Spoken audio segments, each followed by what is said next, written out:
com força, vamos cantar Quem Dera, juntos. Quem dera, Senhor,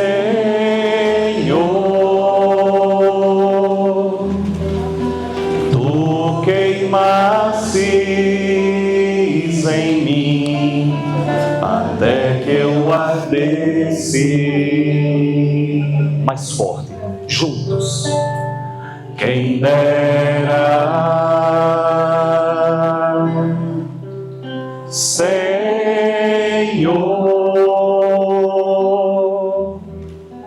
Tu queimasses em mim até que eu ardesse. Até forte. Até que eu me consumisse,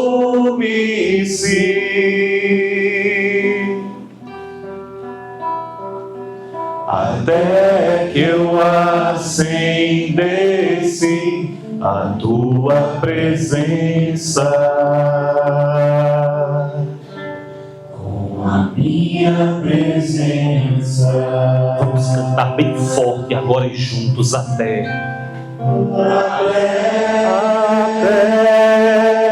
que eu me consumisse,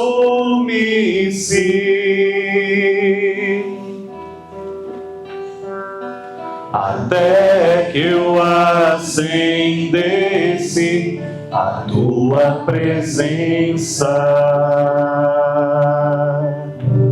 com a minha presença. Em nome do Pai, e do Filho, e do Espírito Santo. Amém. Vamos, meus irmãos, vamos mais uma vez subir com Cristo para o monte, lá onde Ele vai revelar os seus segredos a nós.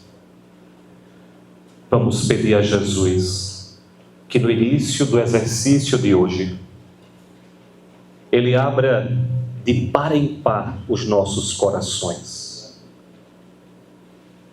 Ele atravesse os nossos corações, até que nós sejamos um só com Ele, até que eu me consumisse. Vamos hoje, nesta noite, pedir essa graça de sermos consumidos de amor por Deus.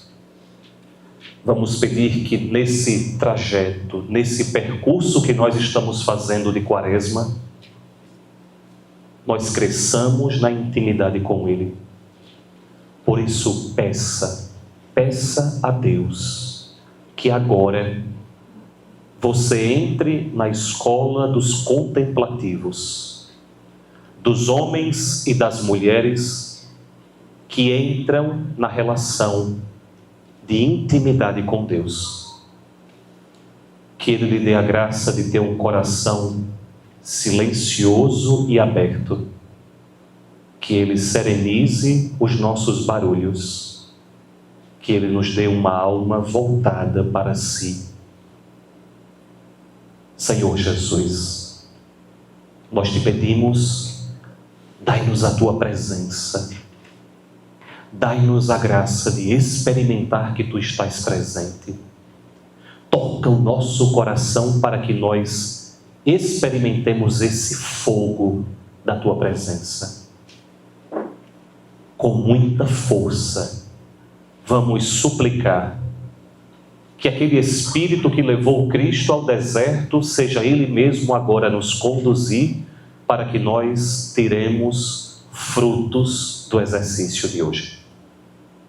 Vinde, Espírito Santo, enchei os corações dos vossos fiéis e acendei neles o fogo do vosso amor.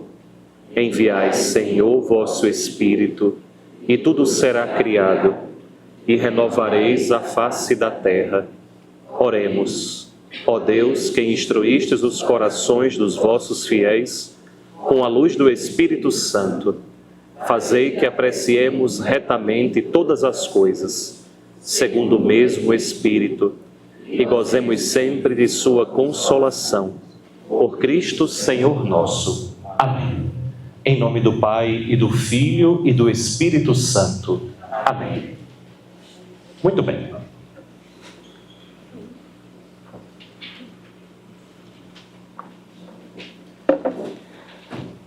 Agora sim, boa noite. Bem-vindos, bem-vindas. Novamente, como a gente tem feito desde o primeiro exercício.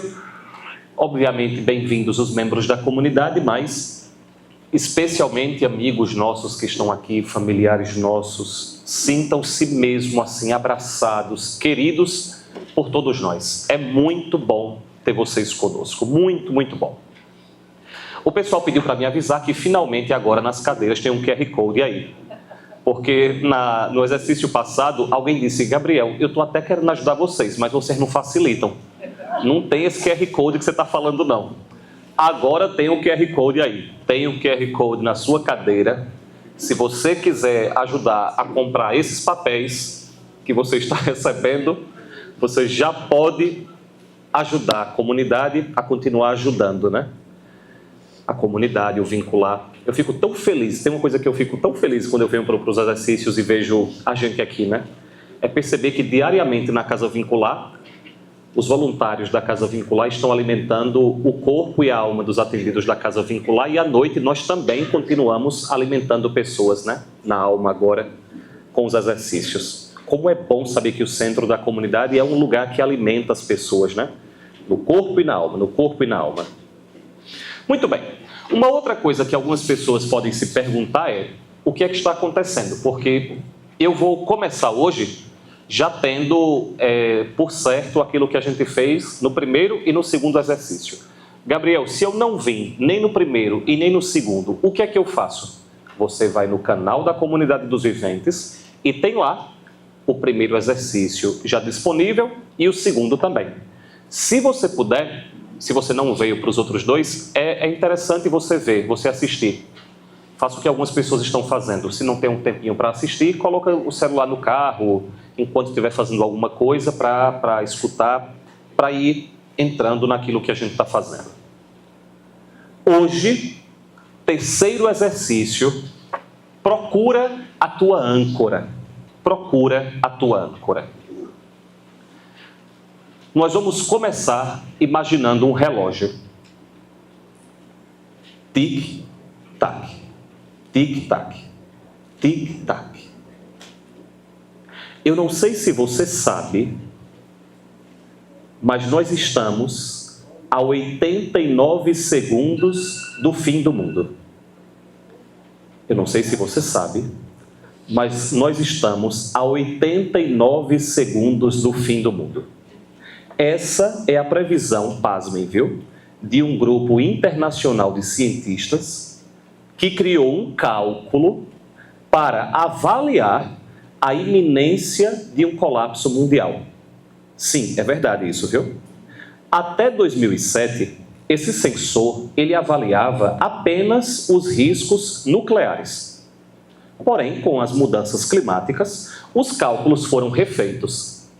Chegamos a 2025, quando a possibilidade do uso de armas nucleares no conflito entre a Rússia e a Ucrânia, a aplicação militar da inteligência artificial e o aquecimento global fizeram acelerar o cronômetro da nossa extinção. Isso não é ficção, viu? Existe um grupo internacional de cientistas que anualmente faz uma projeção de qual é a iminência do fim do mundo. E nós estamos mais perto. Nós nunca estivemos tão perto agora, tanto quanto no tempo da Guerra Fria. No tempo da Guerra Fria havia uma iminência de uma guerra nuclear. E agora, depois desses conflitos todos que nós estamos assistindo, aquilo que o Papa Francisco tem chamado Terceira Guerra Mundial em pedaços. Não sei se vocês já escutaram essa expressão, né? Para o Papa Francisco, nós já estamos na Terceira Guerra Mundial há muito tempo. Mas a diferença é que nós estamos numa guerra mundial fragmentada, em pedaços. Ela já está acontecendo, a Terceira Guerra Mundial. E esse grupo internacional de cientistas criou esse relógio, que obviamente é um relógio fictício, o grupo existe. Mas eles criaram um relógio em que anualmente eles fazem uma projeção de qual é a proximidade do colapso internacional, do colapso do mundo, de como é que a gente vai acabar. Nós estamos a 89 segundos do fim do mundo. Sejamos francos, não precisa de relógio apocalíptico para nós percebermos que algo está muito estranho no mundo. Verdadeiro ou falso? Verdadeiro, né, minha gente? Não parece que tem alguma coisa estranha acontecendo no mundo? No mundo de cada um de nós, mas no mundo de todos nós. Eu queria que a gente voltasse lá para o primeiro exercício. Estão lembrados que lá no primeiro exercício eu convidei vocês a olharem para a própria face e a perceberem as coisas que estão estranhas em nós? Lembram que lá no primeiro exercício a gente fez o exercício de observar as coisas que dentro de nós não estão muito bem encaixadas? Não parece que de tempos em tempos eu e vocês sentimos que tem alguma coisa estranha? Clarice tem uma imagem tão interessante para falar sobre isso. Eu gosto muito quando ela diz que a hora que a gente vai dormir é a hora mais sincera. Eu gosto muito dessa expressão. Por quê? Porque é verdade. Entre o momento em que você vê isso pela última vez, porque a última coisa atualmente que a gente vê antes de dormir é isso, né? Não é a cara de ninguém, não é um livro, né? É isso aqui. Muitos de nós dormimos capotados, né? A gente está vendo e de repente o celular cai na cara, emenda e a gente dorme, né? Entre você ver pela última vez isso aqui e você dormir, você encosta a cabeça no travesseiro e quando não tem mais nenhuma distração, é você consigo mesmo, você está na sua hora mais sincera. Naquele momento é muito provável que de tempos em tempos a gente experimente um incômodo. Não é verdade? Quantos de nós, na hora de dormir, sentimos que há algo estranho? Mas basta a gente olhar também para o mundo ao nosso redor e se você for minimamente atento à realidade, você também percebe que não há algo estranho somente na vida de cada um de nós. Tem algo estranho na vida de todos nós. Mais uma vez, vamos ser francos. É muito difícil não cair atualmente num desânimo paralisante. Vejam aí, a política que antes nos separava como diferentes, tornou-nos inimigos. Mas tornou-nos inimigos dentro das nossas próprias famílias, dentro das nossas próprias comunidades. Vejam como é importante a gente fazer um exame de consciência, por exemplo. Estão lembrando das últimas eleições? Das últimas eleições presidenciais? Quantos das nossas famílias se desentenderam como se nós fôssemos inimigos? Veja, que a gente pense diferente, desde que o mundo é mundo, isso acontece. Mas que a gente se trate como inimigo dentro da própria casa. Lembrem de quantas paróquias, quantos grupos na igreja, quantas comunidades se dividiram como se fossem inimigos dentro da própria paróquia, dentro da própria comunidade, dentro da própria igreja. Então, a política que antes nos separava como diferentes nos tornou inimigos. As epidemias que eram restritas a determinados lugares e que aconteciam de século em século, lembram da gripe espanhola? Acho que não, né? Ninguém estava vivo aqui na gripe espanhola. Mas, estão lembrados? Antes da pandemia da Covid, nós tivemos a gripe espanhola. No começo do século XX. Antes era de século em século. Agora, TTT, vai ser como? Vai ser de década em década, de ano em ano, e vai acontecer concomitantemente em todos os lugares. A desigualdade social que diferenciava ricos e pobres vai se tornar, em breve, de trilionários para miseráveis. Estão sabendo? Nós já temos a perspectiva dos primeiros trilionários na face da Terra. Nunca houve na história do mundo. Já tem 3, que são Elon Musk, Mark Zuckerberg e Bezos. Aqueles 3, que são os donos hoje de tudo que a gente faz, né? Todas as redes sociais e tudo que a gente vive atualmente, quem manda são esses 3. Muito bem. Já existe uma projeção que em alguns meses nós teremos pela primeira vez na face da Terra Vocês estão entendendo? É com T de tapioca. Não é B de biscoito não, viu? Trilionários. Eles não sabem nem o que é tapioca. Tapioca sabe a gente. A gente que é bilionário. Vejam, pela primeira vez na história da humanidade, nós teremos 3 pessoas que são trilionários. Trilionários. Enquanto aqui na Casa Vincular, pela manhã, nós temos pessoas que não têm o que comer. Essas pessoas serão trilionárias. Então, nós temos uma desigualdade social que agora é de trilionários para miseráveis. Os grandes ideais de transformação do mundo, vejam, os grandes ideais de transformação do mundo, que antes animavam os jovens a doarem suas vidas, agora não passam de um capítulo nos livros de história, porque restou mostrar a banalidade da própria vida nas redes sociais. Projeto de vida da minha geração. Mostrar a futilidade da própria vida nos stories. Enquanto nós tivemos gerações e gerações que tinham grandes ideais para dedicar a própria vida numa grande causa, a minha geração sobrou mostrar nos stories a banalidade da própria vida. Por que eu estou querendo chamar atenção para isso? Por isso que está dito aí, ó, é muito difícil de vez em quando a gente não cair num desânimo paralisante. Por isso tem muitos, eu estava conversando com Clarice um dia desse, né? Muitos casais hoje que se perguntam, para que ter filho se daqui a 20 anos o sol vai engolir a gente? Para que ter filho? Para que ter filho se a gente vai sofrer, mas a gente vai morrer antes do colapso? Mas Vicente, Josué, Benício, que vai chegar daqui a pouco, qual é o futuro desses meninos?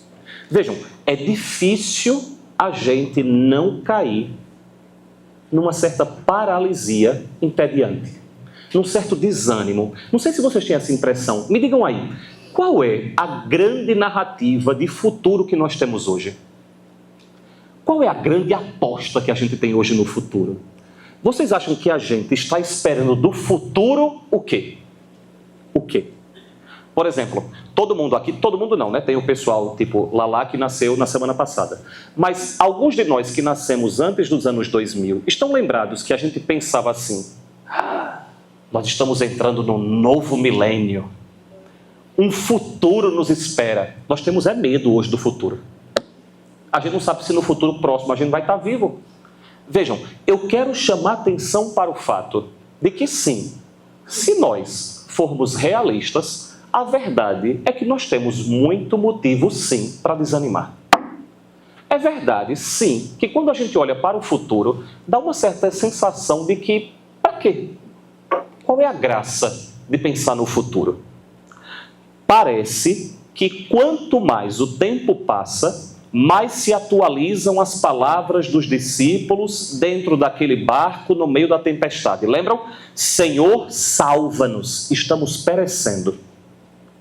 Aqui está, para São Paulo, a segunda virtude necessária para nós vermos a Deus face a face, para nós nos vermos face a face: a esperança. De fato, diz São Paulo, ela, a esperança, é para nós como uma âncora da alma, segura e firme, penetrando para além do véu onde Jesus entrou por nós como precursor. Muito bem. O tema do exercício de hoje, portanto, é esperança. Recordem, nós estamos fazendo um processo quaresmal para nós um dia vermos Deus face a face. Para nós um dia nos vermos face a face. Nós vimos que para um dia nós vermos Deus face a face, nós precisamos ter fé. Hoje nós veremos que para nós um dia vermos Deus face a face, nós precisamos ter esperança. Mas a pergunta é, Gabriel, como ter esperança se eu olho para mim e olho ao redor de mim e nós não temos motivo para ter esperança? Por isso, diz São Paulo, a esperança é uma âncora. Vejam só, é muito significativo que o apóstolo das nações, São Paulo, né? O apóstolo das gentes, das nações, nos fale da esperança como uma âncora. Atenção, vão tentando se reconhecer, tá? porque talvez alguns de nós que estejamos aqui estamos passando por um momento justamente em que precisaríamos de uma âncora. Paulo foi aquele que esticou as fronteiras da fé para caber em todas as fronteiras do mundo. Nunca é suficiente dizer: agradeçamos a São Paulo o resto da vida, porque se dependesse de Pedro, eu e vocês hoje não seríamos cristãos. Lembre, viu? Foi porque São Paulo relativizou um pouquinho que ele empurrou a gente.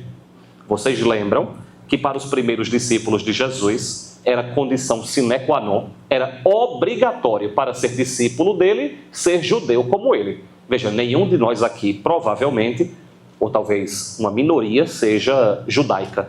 Talvez alguém aqui tenha o sangue judaico. Mas de modo geral, nós todos aqui somos Tupi, Guarani, Tapajó, Funiô, Tupinambá. Provavelmente nós somos isso, né? Quem dera, se Deus quiser, a gente tem essa ascendência. Mas foi por causa de São Paulo que nós tivemos a possibilidade de entrar no povo eleito, porque senão não seria possível. Então, nesse seu árduo caminho, enquanto São Paulo ia rodando o mundo, nesse seu árduo caminho, ele viu de tudo: as contradições, as injustiças, as maldades, mas ele viu também o anseio das pessoas por uma salvação. São Paulo viu, e isso está nas cartas dele, São Paulo via o desespero das pessoas procurando alguma coisa que as salvasse, mas ao mesmo tempo São Paulo via as pessoas caindo no desespero. Lembrem, São Paulo olha para as comunidades por onde ele passa, para os povoados onde ele passa, para as cidades onde ele passa, e São Paulo vai vendo um certo desânimo, São Paulo vai vendo um certo desespero, São Paulo vai vendo nas cidades, veja, nas cidades que ainda não são cristãs, tá? São Paulo vai passando nos lugares onde ele vai fazendo as suas missões e ele vai percebendo que a humanidade está cada vez mais se afastando do projeto de Deus. Não sabia São Paulo o que ia acontecer hoje, né? O que seria hoje a humanidade. Então, São Paulo vê duas coisas nas peregrinações dele. São Paulo vê o desânimo das pessoas e, ao mesmo tempo, o anseio das pessoas. Daí porque ele vai correr de um lado para o outro dizendo: parem de espernear, escutem, não caiam no desespero. Nós temos uma esperança. Na verdade, nós temos de quem esperar essa salvação. Para Paulo, no meio da tempestade, o barco precisa de uma âncora segura e firme. No meio das nossas turbulências, nós precisamos de uma âncora segura e firme. Pelo amor de Deus, olhem para a vida de vocês e olhem ao redor de vocês e vejam se nós não precisamos daquilo que São Paulo chama de uma âncora. Para São Paulo, nós estamos precisando cada vez mais, e hoje mais do que nunca, de esperança. Por isso, o Papa Francisco, como vocês sabem, nesse ano, que é um ano jubilar, o tema do jubileu desse ano é a esperança. Veja, o Papa Francisco percebe, ele olha para o mundo de hoje e ele percebe que se há algo que a humanidade hoje precisa é de esperança. Por quê? Porque quando a gente olha para nós mesmos e a gente olha ao redor da gente, dá a sensação de que nós não temos mais o que esperar. Dá a sensação de que nós estamos perdidos. Dá a sensação daquilo que os discípulos disseram: Senhor, salva-nos, estamos perecendo. Muito bem, os cristãos então, que são chamados a mergulhar na raiz das coisas, entenderam que apenas Deus é uma verdadeira âncora. Escutem, se tem uma coisa extraordinária em ser cristão, é o fato de que nós, por vocação, vamos à raiz das coisas. E quanto mais os cristãos entram na raiz das coisas, mais eles percebem que a verdadeira âncora que nós temos nesta vida não é outra senão Cristo Jesus. Os cristãos sabem, por experiência e porque olham a realidade, que só uma pessoa pode nos dar uma segurança completa: apenas Deus. Por quê? Ora, porque a vida Vão se reconhecendo, viu? Porque a vida é um mar de ondas incertas e agitadas. A vida é subir uma ladeira sem corrimão. A vida, diz São Paulo, é esperar contra toda esperança. Onde colocar, portanto, a nossa âncora? Na verdade, a pergunta que nós devemos nos fazer hoje, no exercício de hoje, é essa: qual é a âncora da minha vida? Comecem a se perguntar aí. Qual é a âncora da vida de vocês? Qual é o sustento da vida de vocês? Aquilo que a gente canta na comunidade. Se tudo viesse abaixo, em que você se sustentaria? Em que você se seguraria? O que dá sustentação à minha vida? Essa pergunta é fundamental porque, sim, todos nós, mais cedo ou mais tarde, seremos agitados pelas ondas da vida. E para não se afogar, será preciso escolher uma âncora segura e firme. Todos nós que estamos aqui, provavelmente já temos tempo suficiente de vida para termos a experiência de que houve um momento em que as ondas pareciam que iriam nos submergir. Sim ou não, minha gente? Todos nós que estamos aqui já experimentamos alguma coisa na vida que aparentemente ia nos tirar a vida. Todos nós que estamos aqui já passamos por aquilo que São João da Cruz chama de noite escura. Todos nós que estamos aqui, pelas nossas caras, nós já temos idade suficiente para ter passado pelo vale tenebroso da morte. Todos nós que estamos aqui já experimentamos o que significa estar prestes a se afogar. Nessas horas, nós temos que nos perguntar: qual é a âncora da nossa vida? Qual é a âncora segura e firme com a qual eu posso me sustentar? O que São Paulo quer nos fazer compreender, vejam, é que nada em si mesmo é seguro e firme. Nada, absolutamente nada em si mesmo é seguro e firme. Querem ver? Sua saúde vai passar. Sua beleza vai passar. As pessoas que você ama vão passar. Suas ideias vão passar. Todas as coisas passam. Tudo passa. Lembram de Santa Teresa? Tudo passa. Tudo passa. Tudo passa. E ao mesmo tempo em que saber que tudo passa é uma bênção, porque significa que as dores passam, mas saber que tudo passa significa que as alegrias também passam. Tudo passa. Por isso Eclesiastes diz, eu sugiro que todo mundo em algum momento da vida leia o Eclesiastes do começo ao fim. O Eclesiastes é, digamos, o livro da sabedoria, tem o livro da sabedoria, mas o livro da sabedoria da Sagrada Escritura. O Eclesiastes vai dizer: vaidade das vaidades, tudo é vaidade. A sua saúde é vaidade, a sua beleza é vaidade, a sua faculdade é vaidade, o seu trabalho é vaidade, o seu esposo, a sua esposa é vaidade, os seus filhos são vaidade. Vaidade em que sentido? São coisas frágeis. Os gregos tinham para isso a palavra fugaz. Fugaz, acaba, é vapor, acaba. Todas as coisas acabam, todas as coisas acabam. Muito bem, se tudo passa, onde colocar então a nossa âncora? Vejam, eu preciso que vocês entendam que essa ideia de que tudo é vaidade, de que tudo passa, pode nos assustar profundamente, ou pode ser um caminho de salvação para nós. Veja, o fato das coisas serem transitórias pode nos assustar, mas pode nos salvar. Depende de onde está a nossa âncora. Onde então colocar a nossa âncora? São Paulo responde: naquele que penetrou para além do véu. Ou seja, naquele que ultrapassou o que está escondido de nós, o véu, e pode nos dar segurança do lado de lá. Afinal, vejam aí, só um pode dizer que veio de Deus para nos revelar as coisas de Deus. Só um. Me apresentem alguém na história da humanidade que tenha dito: eu sou Deus. Uma única religião que tem a ousadia de dizer: que Deus encarnou-se no homem. Somos nós os cristãos. Só nós temos essa ousadia. Eu acho tão legal. Um dia perguntaram a Dom Henrique está acompanhando a gente, né, nos exercícios. Um dia perguntaram a Dom Henrique, por que você é cristão? Aí ele disse, porque eu não sou besta. E aí perguntaram, sim, agora melhore isso, né? Melhore isso aí. Veja, ele diz, eu não quero morrer. E o único modo que eu tenho de não morrer é crer naquele que disse, eu sou a ressurreição.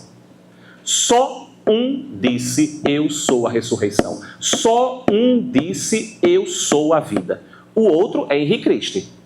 Se vocês conhecem Henri Cristo, o que se diz Jesus. Veja, tem duas opções. Lembra dos exercícios do ano passado? Só tem duas opções para Jesus. Ou Jesus é Deus, ou ele é um enganador. Quer dizer, tem uma terceira. Ou Jesus é um esquizofrênico, lunático, psicótico, enlouqueceu. Assim como eu teria enlouquecido se eu chegasse aqui e dissesse, irmãos, eu vim de Deus, adorem-me. Vocês iam chamar o SAMU e iam me levar para um hospital psiquiátrico. Ou Jesus é um louco, ou Jesus é um enganador, ou Jesus é Deus. Por quê? Porque não houve na face da terra alguém que dissesse, eu sou Deus. Jesus diz, eu e o Pai somos um só. Somente os cristãos creem que houve um homem que passou por esta terra e ele era o próprio Deus. Só nós cremos nisso. Só Deus, só um pode dizer que veio de Deus para nos revelar as coisas de Deus. Só um pode dizer qual é o caminho para chegar até lá. Só um pode dizer que ele mesmo é a segurança nos tempos de mar revolto. Vejam, eu quero insistir isso. O cristianismo não é uma religião igual a todas as outras. Não é. Isso não significa que a gente não deve fazer diálogo interreligioso. Isso não significa que a gente não deve fazer ecumenismo. Isso não significa isso, ok? Mas o cristianismo não é uma religião igual a todas as outras. Não é. Por que não é? Porque Jesus disse, ninguém vai ao Pai senão por mim. Jesus não disse, tem muitos modos de chegar ao Pai. Não, Jesus disse, ninguém, escute, ninguém vai ao Pai senão por mim. É claro, tem uma hora que Jesus diz que ele tem algumas ovelhas que não são daquele redil, ok? Jesus chega em um determinado momento que diz, eu ainda tenho outras ovelhas que não estão nesse redil. Mas ele deixa claro que o único modo de voltar para Deus é ele. Eu sou o caminho. Eu sou a vida. Ele, apenas ele. Eu sou o caminho, a verdade e a vida. Jesus não disse, eu sou um caminho. Jesus não disse, eu sou uma vida. Jesus não disse uma verdade. Ele disse, eu sou a. Veja, eu sou o caminho, a verdade e a vida. Vejam só, por que eu estou chamando a atenção para isso? Porque se eu e vocês quisermos ter Jesus como âncora, a gente necessariamente precisa abandonar outras. Eu vou explicar. A pergunta volta, Cristo é a sua âncora? Cristo é a sua âncora? Ele deseja ser sua âncora, deseja lhe dar segurança em meio ao perigo, consolo em meio à tristeza, sentido em meio ao caos. Agora vejam, você, para isso, precisa lançar fora do seu barco as falsas âncoras, que no meio da tempestade se tornam apenas mais um peso que apressa o naufrágio do barco. Na realidade da nossa vida, escute bem, viu? Na realidade da nossa vida, o que não é âncora é peso. Pense aí, você está no seu barquinho no meio da tempestade. As águas estão começando a entrar no seu barco. você precisa ter uma âncora. O que não for âncora, você joga para fora do barco. Por isso é que nós todos, agora na quaresma, mas a quaresma é um momento fundamental para isso, para a gente refletir o que é âncora na vida da gente e o que é peso na vida da gente. Na realidade da nossa vida, o que não é âncora é peso. O que não é tesouro é bugiganga. O que não é Deus é ídolo. Vamos dizer de novo, minha gente. O que não é âncora é peso. O que não é tesouro é bugiganga. O que não é Deus é ídolo. O que não é âncora é peso. O que não é tesouro é bugiganga. O que não é Deus é ídolo. A quaresma é um momento extremamente propício para a gente olhar para o barco da vida da gente e se perguntar o que realmente serve como âncora e o que é peso. Porque muitos de nós colocamos no lugar de âncora aquilo que é somente um peso, aquilo que somente deixa a vida da gente mais pesada e mais perigosa para o naufrágio. Muitos de nós temos no nosso barco não tesouro, mas bugiganga. E na hora em que a tempestade aperta, nós temos que colocar para fora do nosso barco tudo aquilo que não é essencial. Muitos de nós, e esse é um período apropriado para isso, podemos tratar outras coisas como se fossem ídolos. O tempo quaresmal é um momento fundamental para nós voltarmos ao Deus verdadeiro. Ao Deus verdadeiro. Todos os outros são ídolos. Os cristãos, portanto, não têm a sua âncora bem firme no chão. Vejam só. Os cristãos não têm a sua âncora no chão. Os cristãos têm a sua âncora bem alicerçada no céu. Se trata de uma âncora às avessas. Não se joga para baixo, mas para cima. E por isso sim, tem esperança. Por quê? Porque sua esperança não está aqui, nas coisas daqui. O cristão é verdadeiramente empoderado. Quando eu dou aula, alguns de vocês sabem, né? Eu sou professor e a gente tem uma discussão sociológica sobre empoderamento. Empoderamento. E eu fico com a vontade de dizer aos meus alunos, mas não estou para dar aula de catequese, né? Eu tenho uma vontade enorme de dizer a eles, empoderamento é ser cristão. Empoderamento é ser cristão. Não tem um empoderamento semelhante a ser cristão. Por quê? Porque o nosso empoderamento nos empurra para a eternidade.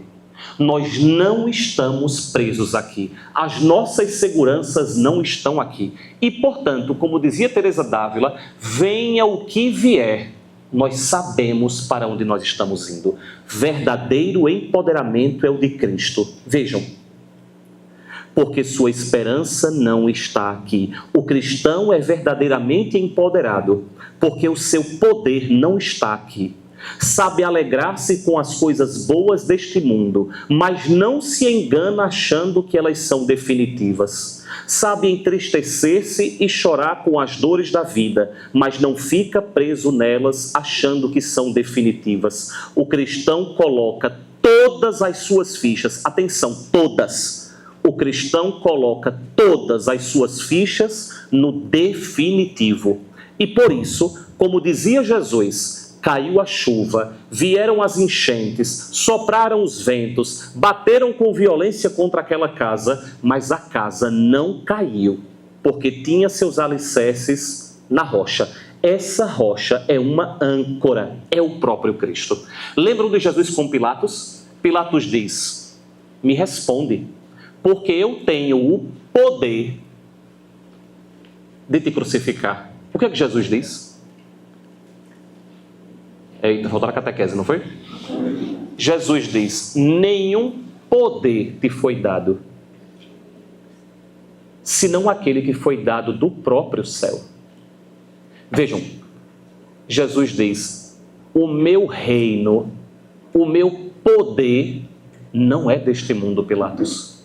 Se o meu reino fosse desse mundo, os meus soldados vinham e tocavam o terror aqui. Mas a sua sorte é que o meu reino não é desse mundo.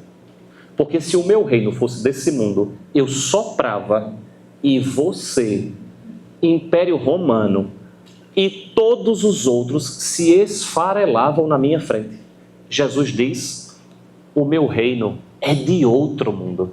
E por isso, você pode tirar a minha vida biológica, mas não pode me matar. Vocês percebem que tipo de poder nós temos como cristãos? Nós não precisamos ter medo de nada. Nós não precisamos ter medo de coisa nenhuma. Se tem uma coisa que deveria nos amedrontar é a morte. E a morte, Cristo matou. Se eu e vocês não precisamos mais ter medo da morte, qual é alguma coisa que pode tirar a nossa paz? O que é que pode colocar medo na gente?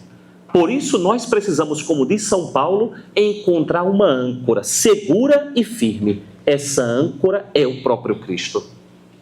Uma última palavra. O cristão, tendo Cristo como âncora, precisa, vejam, tornar-se âncora para outras pessoas. Uma pergunta. Você tem sido um peso ou uma âncora para as pessoas?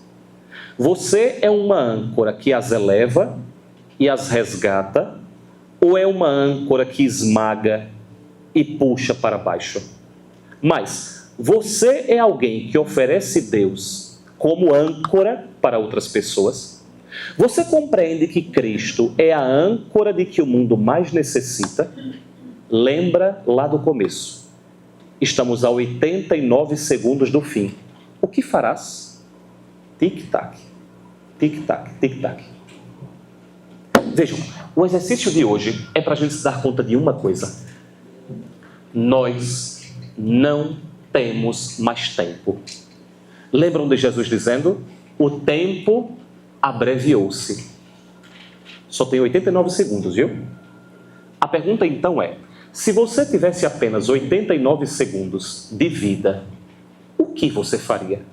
Se você tivesse apenas 89 segundos de vida, onde estaria a sua âncora? Se você tivesse apenas 89 segundos de vida, veja, daqui a pouco você vai morrer. A sua vida esteve ancorada em quê? Olhe para o barco da sua vida e veja se hoje você tem na sua vida âncora ou pesos. Se você tem tesouro ou bugigangas. Se você tem Deus ou ídolos. Vejam, se vocês forem em qualquer igreja antiga, aqui na Igreja das Graças, agora no aniversário de Tia Cília e Heloísa, eu estava percebendo isso. Quando vocês forem mais uma vez, olhem para o lado direito, na parte de cima. Tem um anjo segurando uma âncora. Desde o início do cristianismo, nós cristãos compreendemos que apenas Cristo é verdadeira âncora nos momentos em que nós estamos prestes a naufragar. O momento que nós estamos vivendo neste mundo parece que nós estamos prestes a naufragar. Por que eu e vocês cristãos não recuperamos Cristo como a âncora da vida da gente? Por que eu e vocês não recuperamos e damos ao mundo a possibilidade de encontrar novamente Jesus Cristo como a âncora com a qual vale a pena a gente se sustentar? Por que a gente não convida o mundo de hoje a abandonar toda e qualquer segurança que é apenas peso na hora do naufrágio e ficar realmente com a âncora verdadeira que somente Deus pode ser para nós? Vejam, o exercício de hoje é para que a gente peça a Deus a graça da esperança. É para que a gente saia daqui hoje entusiasmado, cheio de esperança. Eu dizia ao pessoal da comunidade nesse sábado, não foi? A gente não se encontrou sábado? Eu aprendi agora há pouco no sínodo que está acontecendo na arquidiocese. A diferença entre duas palavras. Entusiasmado é uma palavra que vem do grego que é entheos, está em Deus. Mas tem uma outra palavra que é enfesado, que vocês já entenderam. É estar em fezes. Vejam, nós precisamos recuperar a segunda virtude teologal, a esperança, para que os cristãos novamente sejam o entusiasmo do mundo. Para que nós sejamos de novo, como cristãos, entusiasmados e não enfesados. Basta de um cristianismo que é enfesado, basta de um cristianismo mal-humorado, basta de um cristianismo que condena as pessoas e tudo ao redor. Vejam, Jesus veio para nos dar esperança, salvação. Vejam, os olhos da gente como cristãos deveriam ficar cheios de fogo e de desejo de dar isso às pessoas. As pessoas estão esperando, disse São Paulo, a humanidade geme e chora, esperando a manifestação dos filhos de Deus. Vejam que coisa extraordinária São Paulo diz. a humanidade está gemendo, esperando que nós cristãos nos manifestemos ao mundo. Por quê? Porque a humanidade só vai encontrar verdadeiramente a paz e a esperança através daquilo que eu e vocês temos para dar. É tão triste, eu encerro com isso, prometo. É tão triste quando nós cristãos olhamos para Jesus Cristo e para qualquer outra coisa como se fosse a mesma coisa.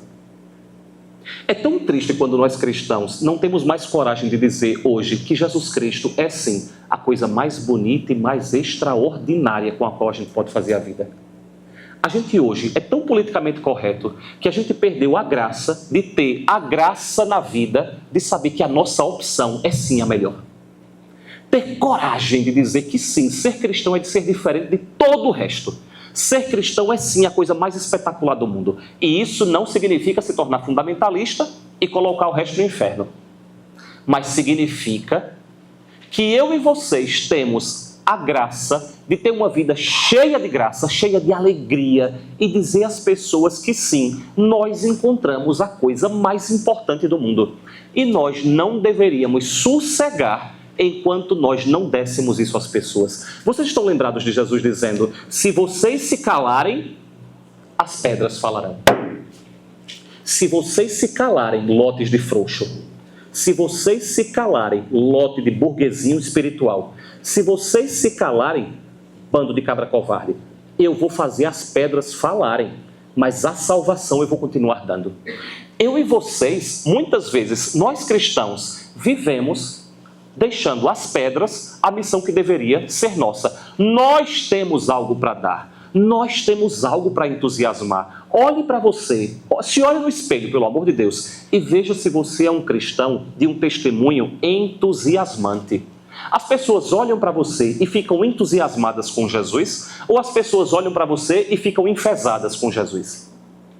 As pessoas olham para a sua vida, olham para o seu testemunho, olham para o seu modo de trabalhar, olham para o seu modo de se divertir e elas veem Jesus. Vejam, as pessoas olham para vocês e têm desejo de viver a vida. Vocês são pessoas que estão distribuindo esperança com a vida de vocês. Vocês semeiam esperança onde vocês estão. O exercício de hoje é para fazer a gente recordar que sim, é verdade, nós estamos à beira de uma guerra nuclear. É verdade, nós estamos à beira de um colapso ambiental. É verdade, nós estamos no meio da desigualdade. É verdade tudo isso, mas duas coisas. A primeira, isso não precisa tirar a nossa esperança, porque a nossa esperança não está aqui, a nossa esperança está no céu. E a segunda coisa é, isso não pode nos fazer cruzar os braços. Nós temos que pegar essa esperança que nós temos na eternidade e construí-la a partir daqui e de agora. Por quê? Porque nós cristãos não somos de uma esperança que vai acontecer lá. Nós somos cristãos de uma esperança que vai acontecer definitivamente lá, mas que nós temos como missão começar a colocar em prática aqui. Mas a gente, nós cristãos, cruzamos os braços e decidimos ser enfesados. Nós nos damos ao luxo do pessimismo. Lembro de Dom Helder respondendo uma vez uma pergunta. Uma vez disseram a Dom Helder: Dom Helder, você não sente pena de ter nascido nesse tempo e não no tempo dos primeiros cristãos? Ele disse: não, de jeito nenhum. Por quê? Porque o Cristo de lá é o Cristo de hoje. E se Deus me colocou num momento tão desafiador, é porque Ele está me dando uma graça que nem eu mesmo consigo alcançar de tão grande. Eu quero experimentar a graça desse tempo tão grande. Vejam, nós temos que olhar para os santos. Nós temos que olhar para um Dom Helder, para São Francisco, para Santa Clara, para Santo Inácio, para a Irmã Dulce, para a Madre Teresa de Calcutá. Nós temos que olhar para essas pessoas todas e voltar a ter entre nós a esperança de que vale a pena seguir Jesus. A esperança de que vale a pena depositar todas as fichas nele. A esperança de nós sermos entusiasmados. Não ter medo de ser olhado como ingênuo. Nós não somos ingênuos. Nós temos esperança. Nós não somos ingênuos. Por quê? Porque nós não colocamos a nossa esperança em ninguém aqui. Nós colocamos a nossa esperança numa pessoa que venceu o mundo. Jesus disse: eu venci o mundo. Jesus disse: eu vim trazer fogo sobre esta terra. Veja, Jesus deixou muito claro: cabe a mim e a vocês agora, hoje, nesse exercício, pedir a Deus a graça de que Ele renove em nós a esperança.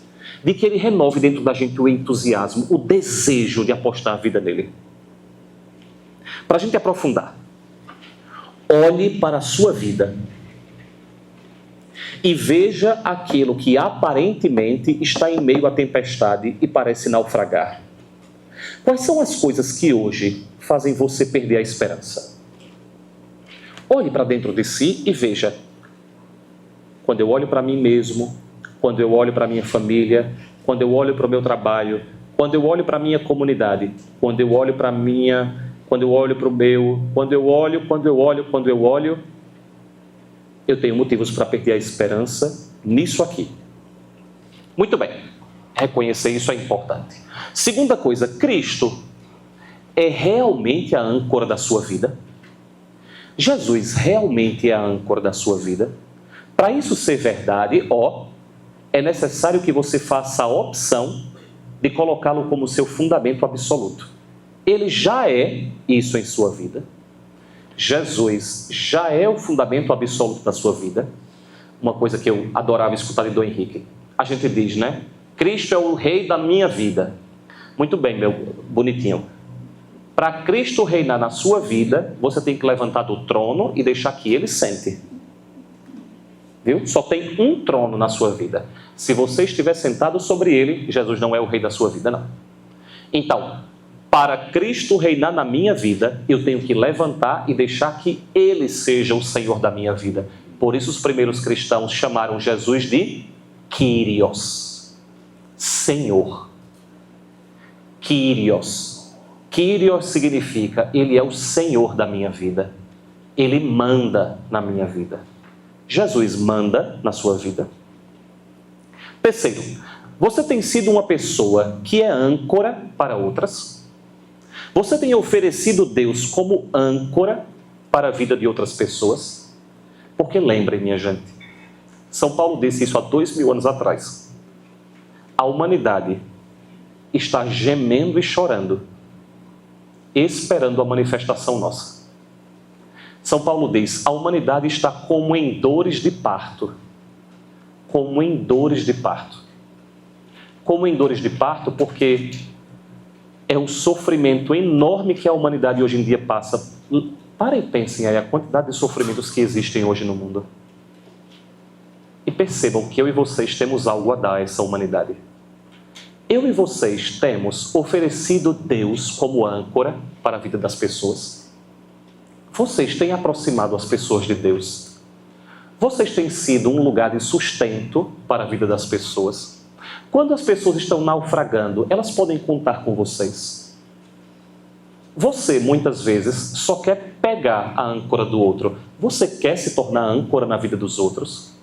Veja, são perguntas para nos ajudar a meditar bem essa virtude de hoje, que certamente nunca foi tão necessária como hoje em dia. Como nós precisamos hoje do empoderamento de Deus. Já imaginou eu e vocês podermos dizer como Jesus, ninguém tira a minha vida? Já imaginaram que é você ter o poder de dizer como Jesus, ninguém tira a minha vida? Veja, ninguém pode me roubar nada. Lembram de São Paulo? Se Deus é por nós, quem será contra nós? Quem? Veja, esse empoderamento. Vamos então na adoração hoje pedir justamente isso. Perceber os sinais de desesperança. Quantos de nós talvez estejamos num momento de desesperança, de desânimo, consigo, com Deus? Talvez alguns de nós aqui estejamos desanimados na nossa vida com Deus. Talvez alguns de nós aqui já não tenhamos o mesmo entusiasmo no começo da caminhada. Talvez alguns de nós aqui deixamos lá longe aquele desejo de se entregar a Deus. Vamos pedir hoje então, nessa adoração.